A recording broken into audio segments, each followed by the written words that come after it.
ಶಿರಾ ತಾಲೂಕಿನ ಪಟ್ಟನಾಯಕನಹಳ್ಳಿ ಶ್ರೀ ಗುರುಗುಂಡ ಬ್ರಹ್ಮೇಶ್ವರ ಸ್ವಾಮಿ ಜಾತ್ರಾ ಮಹೋತ್ಸವದ ಪ್ರಯುಕ್ತ ನಂಜಾವಧೂತ ಮಹಾಸ್ವಾಮೀಜಿಗಳ ದಿವ್ಯ ಸಾನ್ನಿಧ್ಯದಲ್ಲಿ ರಾಜ್ಯ ಮಟ್ಟದ ಹಳ್ಳಿಕಾರ್ ತಳಿ ರಾಸುಗಳ ಪ್ರದರ್ಶನ ಹಾಗೂ ಮೆರವಣಿಗೆ ವಿಜೃಂಭಣೆಯಿಂದ ನಡೆಯಿತು.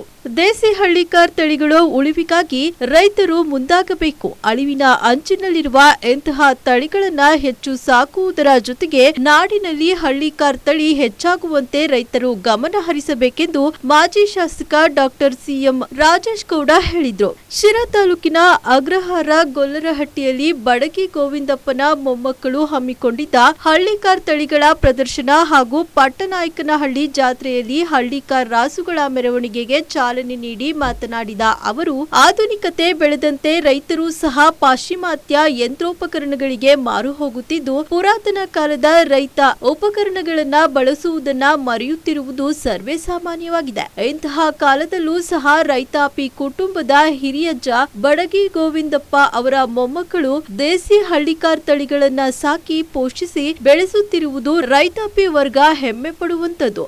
ಹಳ್ಳಿಕಾರ್ ತಳಿ ರಾಸು ಸಾಕುವ ಮೂಲಕ ಇಂದಿನ ಯುವ ಪೀಳಿಗೆಗೆ ತಿಪ್ಪೇಶ್ ಯಾದವ್ ಮಾದರಿಯಾಗಿದ್ದಾರೆ. ಹಿರಿಯರ ಅನುಭವದ ಮಾತುಗಳ ಪ್ರಕಾರ ಹಳ್ಳಿಕಾರ್ ತಳಿಗಳು ಮನೆಗೆ ಒಂದರಂತೆ ಇದ್ದರೆ ಮನೆಯು ಸಮೃದ್ಧಿ ಹೊಂದುವುದರ ಜೊತೆಗೆ ಮನೆಯಲ್ಲಿರುವ ಪ್ರತಿಯೊಬ್ಬರು ಆರೋಗ್ಯಕರವಾಗಿರಲು ಸಹಕಾರಿಯಾಗುತ್ತದೆ. ಯುವ ಜನತೆ ವಿನೂತನ ಆವಿಷ್ಕಾರದ ಜೊತೆಗೆ ನಮ್ಮ ದೇಶ, ನಾಡು ಹಾಗೂ ದೇಸಿ ಸಂಸ್ಕೃತಿಗೆ ಹೆಚ್ಚಿನ ಆದ್ಯತೆ ನೀಡಿ ಇಂತಹ ಇತಿಹಾಸವುಳ್ಳ ಸಂಸ್ಕೃತಿ ಬೆಳೆಸಿ ಉಳಿಸುವಲ್ಲಿ ಮುಂದಾಗಬೇಕೆಂದು ತಿಳಿಸಿದರು. ಈ ಸಂದರ್ಭದಲ್ಲಿ ಬಡಗಿ ಗೋವಿಂದಪ್ಪ, ತಿಪ್ಪೇಶ್ ಯಾದವ್, ಸಿದ್ದರಾಜು ಬಡಗಿ, ಗುಂಡಮನೆ ರಾಧಾಕೃಷ್ಣ, ಮಲ್ಲಿಕಣ್ಣನ್, ಹಾಲು ಉತ್ಪಾದಕರ ಕಾರ್ಯದರ್ಶಿ ಜೋಗಣ್ಣ, ಹಂದಿಗುಂಟೆ ಗ್ರಾಮ ಪಂಚಾಯಿತಿ ಮಾಜಿ ಅಧ್ಯಕ್ಷ ಪಿಆರ್ ಮಂಜುನಾಥ್, ತಾಲೂಕು ಪಂಚಾಯಿತಿ ಮಾಜಿ ಸದಸ್ಯ ವರದಪುರ ರಾಮಣ್ಣ, ಗೊಟ್ಟಿಗುರಿಕೆ ಶಿವಣ್ಣ ಸೇರಿದಂತೆ ಹಲವಾರು ರೈತ ಮುಖಂಡರು ಉಪಸ್ಥಿತರಿದ್ದರು.